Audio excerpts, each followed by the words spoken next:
لکھتے ہیں نا، فریاد امتی جو کرے حال زار میں، فریاد امتی جو کرے حال زار میں، ممکن نہیں کہ خیر بشر کو خبر نہ ہو، واللہ وہ سن لیں گے، فریاد کو پہنچیں گے، اتنا بھی تو ہو کوئی جو آہ کرے دل سے۔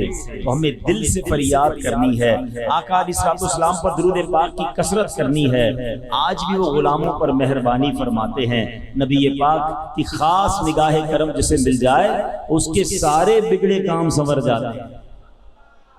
ہاں وہ شاعر نے کہا نا، یاد رکھو اگر اٹھ گئی ایک نظر، ایک نظر ہی چاہیے بس، آقا نے توجہ فرمانی ہے، ہمارے سارے دکھ درد ٹھیک ہو جانے ہیں۔ یاد رکھو اگر اٹھ گئی ایک نظر، جتنے خالی ہیں سب جام بھر جائیں۔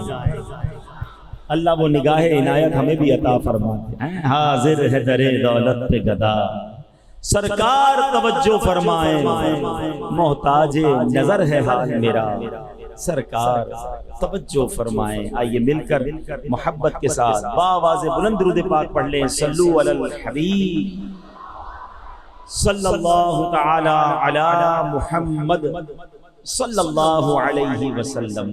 آج جس موضوع پر میں نے کچھ مدنی پھول پیش کرنے ہیں، نارملی لوگ اپنی اولاد کے لیے، اپنے بچوں کے لیے، آنے والی نسلوں کے لیے بڑے پریشان فکر مند رہتے ہیں۔ اتنا بعض اوقات فکر مند رہتے ہیں، سوچتے رہتے ہیں جو ان کے سوچنے کا کام بھی نہیں ہوتا۔ آج میں آپ کو یقین کریں قرآن و حدیث کی روشنی میں اس بیان میں ہم ایسی کمال کی بات سیکھیں گے کہ جس کام کی طرف توجہ دلانی ہے اگر وہ کام کر لینا تو انشاءاللہ ہماری نہ صرف اولاد بلکہ آنے والی نسلوں کا بھلا ہو جائے۔ وہ کون سا کام ہے، وہ کون سا عمل ہے، آئیے سنتے ہیں۔ حضرت یحییٰ بن اسماعیل رحمۃ اللہ تعالی علیہ فرماتے میری ایک بڑی بہن تھی، وہ بیمار ہوئی تو ان کا ذہنی توازن جو ہے وہ ڈسٹرب ہو گیا، یعنی اب وہ سمجھداری والی باتیں نہیں کرتی تھی، دماغی توازن بگڑ گیا۔ 10 سال میری بہن جو ہے وہ ایک کمرے میں رہی اور بیمار بھی رہی۔ کھٹکھٹانے والی ایک لیڈیز کی آواز آئی اور اس نے کہا میں آپ کی بہن ہوں۔ آپ نے پوچھا کون؟ کہا میں آپ کی بہن ہوں۔ آپ حیران ہو گئے کہ یہ میری بہن ہے، یہ کیسے بولنے لگ گئی اور کیسے مجھے پہچاننے لگ گئی اور یہ کہنے لگ گئی کہ میں آپ کی بہن ہوں۔ فوراً دروازہ کھولا۔ 10 سال بعد میری بہن میرے کمرے میں آئی، اور آئی تو میں نے جب اس سے باتیں کی تو وہ بالکل ٹھیک تھی، اس کا تمام معاملات دور ہو چکے تھے۔ تو میں نے کہا کہ یہ سب کیسے ہوا، آپ طبیعت کیسے ٹھیک ہو گئی آپ کی؟ بہن کہتی ہے میں سو رہی تھی کہ میں نے خواب میں دیکھا کہ اللہ پاک نے تمہارے دادا کی نیکی کی برکت سے تمہارے والد محمد اسماعیل کی حفاظت کی، اور تمہارے والد محمد اسماعیل کی برکت سے تمہاری حفاظت فرماتا ہے۔ تمہارے دادا اور والد جو ہیں شیخین کریمین حضرت ابوبکر صدیق اور حضرت عمر فاروق سے بڑی محبت کرتے تھے، اس لیے ان دونوں بزرگوں نے اللہ پاک کے حضور تمہاری سفارش کی ہے۔ اب اگر تم چاہو تو دعا کرو، اللہ عز و جل تمہیں شفا عطا فرمائے گا، اور اگر چاہو تو تمہارے لیے صبر کرو تو جنت ہے۔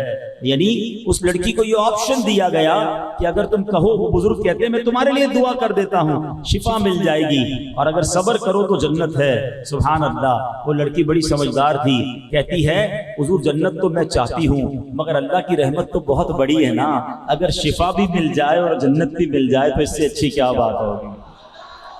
کریم کے در سے مانگنا ہے تو تھوڑا کیوں مانگنا ہے؟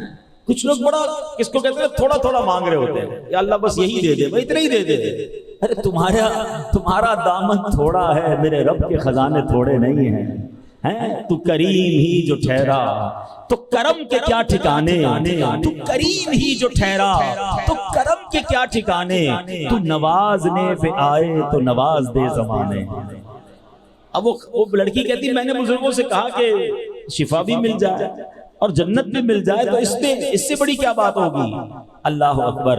اب وہ بزرگ کہتے ہیں کہ تمہارے والد اور تمہارے دادا شیخین کریمین سے محبت کرتے تھے، اس کی برکت سے اللہ نے تمہیں شفا بھی دے دی اور تمہیں جنت کی بشارت بھی عطا فرمائی۔ اچھا یہ اتنا خوبصورت واقعہ ہے اس میں بہت ساری باتیں سیکھنے کو ہیں. یہاں جہاں والد اور دادا کی نیکی کی برکت اولاد کو مل رہی ہے، مگر اس میں نیکی کون سی تھی؟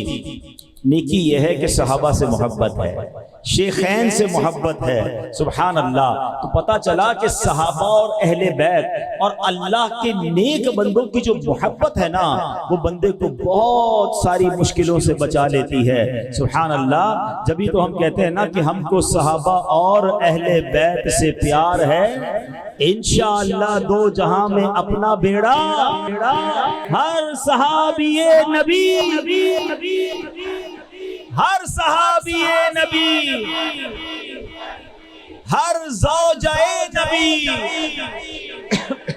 اللہ پاک ہمیں صحابہ، اہل بیت، اولیاء اور اپنے نیک بندوں کی محبت نصیب فرمائے. اچھا، اس میں سیکھنے کو دوسری جو بات ملی کہ انسان جب نیکی کرتا ہے نا، تو وہ نیکی صرف اسے فائدہ نہیں دے رہی ہوتی، اس کی اولاد کو بھی فائدہ دیتی ہے، اس کی نسلوں کو بھی فائدہ دیتی ہے، اس کے گھر بار کو بھی فائدہ دیتی ہے. اور ہم بعض اوقات نیکی کر کے یا تو نیکی کرنے سے پہلے سمجھ رہے ہوتے ہیں یار اس کا کیا فائدہ ہے، تھوڑا سا ہی تو نیکی ہے، چھوٹی سی تو نیکی ہے، یہ نیکی کر کے بھول جاتے ہیں، پتہ نہیں کچھ ہوگا نہیں ہوگا. یاد رکھیے، نہ نیکی بھلائی جاتی ہے نہ گناہ بھلایا جاتا ہے. میں اور آپ تو بھول جاتے ہیں.